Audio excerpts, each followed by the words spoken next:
Oke. Kalau gitu udah terlambat atau belum untuk mengubah itu? Jadi bakal akan terjadi. Pasti terjadi. Kira-kira kapan kalau? Februari. Kenapa? Kenapa Februari? Ya seluruh data makro itu akan bertemu dengan frustrasi elit mulai terjadi sekarang. Karena masing-masing menteri, mau diganti nih, tapi nggak diganti-ganti juga. Kasakusuk di situ bagaimana cara bertahan tuh. Yang mau dirampok dari APBN udah nggak ada, akhir tahun udah nggak ada uang daerah tuh. APBN baru akan disusun mulai bulan Maret, ada kekosongan di situ. Isu internasional tumbuh di dalam skala kerusakan global. Jadi semua isu itu akumulasinya Januari, Februari.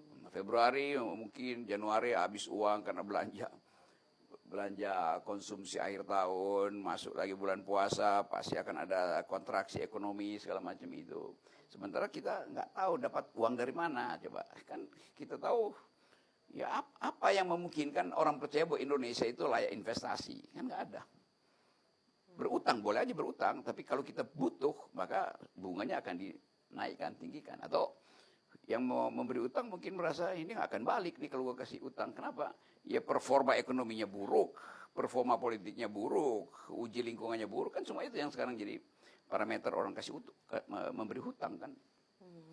Tapi Presiden optimis sama pertumbuhan ekonomi kita, Bang, katanya bakal lebih naik lagi berapa persen. Iya, optimisme kan itu optimis yang irasional.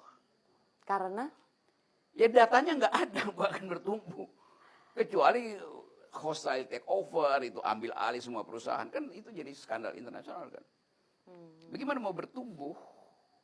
Kan pertumbuhan itu datang 80% karena konsumsi. Konsumsi artinya ada daya beli untuk membeli. Daya belinya nggak ada. Semua bisnis retail tutup semua tuh.